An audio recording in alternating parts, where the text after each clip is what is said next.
Let's take a look at some sports now. Here's Kayode Alayode.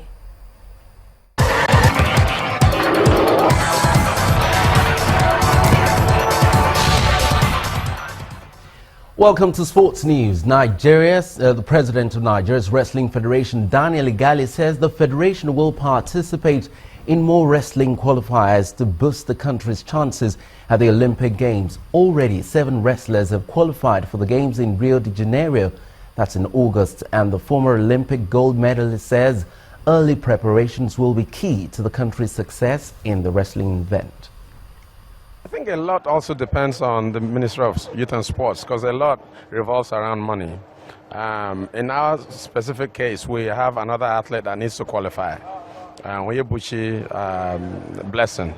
And so we discussed that, and we're looking at going to Romania. We have competitions in Poland, in Turkey, in Germany, in Spain, and in Canada. So we're looking at how we can fund all those tournaments so the athletes can be in their best frame of mind and be better prepared to win medals for Nigeria. The other thing we were also very particular about was the fact that the athletes, especially the wrestlers, don't need to be in the Olympic Village.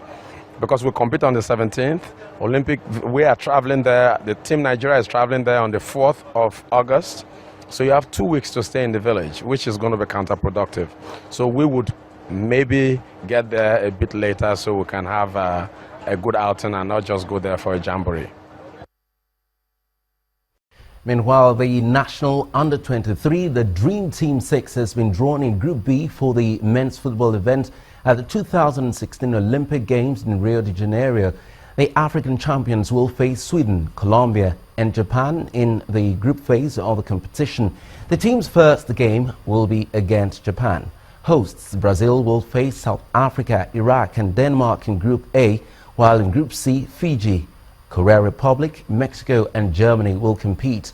In Group D, another African representative, Algeria, will face Honduras, Portugal and Argentina. The football competition will be played from August the 3rd through to the 20th across 6 cities.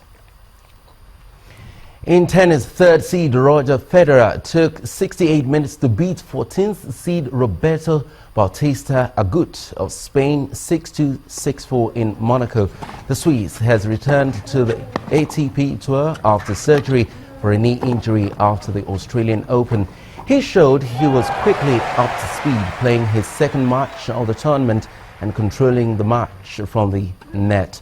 Federer will meet Jo-Wilfried Tsonga after the Frenchman outclassed Lucas Pouilly 6-4 and 6-4.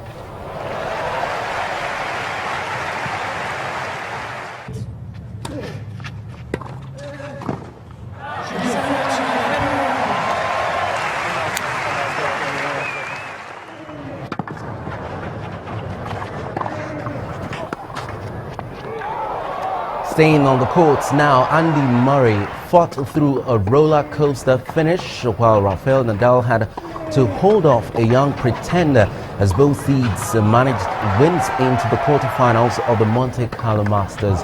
Murray seated second and target man of the week after the second round elimination of Novak Djokovic scratched out a narrow 2-6, 7-5 and 7-5 win over Benoit Paire. Nadal, the 8th-time tournament winner, had to save 15 break points against Dominic Thiem to avoid a second upset loss this season to the 22-year-old Austrian talent. The Spanish 5th seed finally prevailed 7-5, 6-3 in 2 hours to put behind a semi-final loss he took against Thiem just 3 months ago in Buenos Aires on clay. Nadal will next play fellow Roland Garros champion Stan Wawrinka, while Murray will take on Canadian Milos Raonic.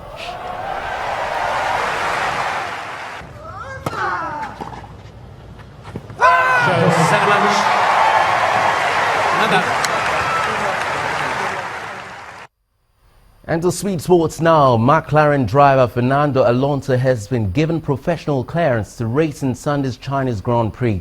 And the Formula One driver fractured his ribs in the first Formula One race of the season. The FIA says the Spaniard had a medical at the Shanghai track and would have a further examination immediately after Friday's first free practice session to determine his further eligibility. Alonso was forced to sit out the last race in Bahrain on doctor's orders after he failed a medical following a horrific accident in the Australian Grand Prix. And that's all on sports news tonight. I'm Kaide Alayande. The rest of the news continues in just a moment.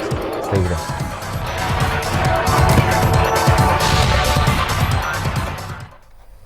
Thanks, Coyote. Now, at least 2,000 Zimbabwean opposition supporters are calling for 92-year-old President Robert Mugabe to resign. They held rallies today in the country's capital, Harare. Opposition leader Morgan Tsvangirai called for a countrywide demonstration against the deteriorating economy. The march went ahead after a ruling by the High Court. Police had initially denied permission in what's regarded as the biggest such protest in many years. The march was peaceful and countrywide demonstrations are planned in the coming weeks, although it's not clear if those rallies will be allowed. Elections are due in 2018 and 92-year-old President Robert Mugabe says he will run again. And government authorities say an earthquake has struck southern Japan, bringing down several houses. No tsunami warning was issued after the quake, measured at preliminary magnitude of 6.4. The Japan Meteorological Agency says the earthquake struck east of Kumamoto City on the island of Kyushu. The Sendai and Genkai nuclear plants on Kyushu are reported to be operating as normal. The quake struck a depth of 10 kilometers and was followed by 40 minutes later by an aftershock measuring 5.7. And the main news again. The Chibok community and Borno State government today marked the second anniversary of the abduction of the schoolgirls. Parents and family members of the abducted ones have called for renewed efforts on their rescue. Also today, members of the Bring Back Our Girls group held commemorative sessions and rallies in Lagos and Abuja. The campaigners also refuted allegations that some of the girls were used as suicide bombers. A bill for an amendment of the Code of Conduct Tribunal and Bureau Act today scaled second reading at the Senate.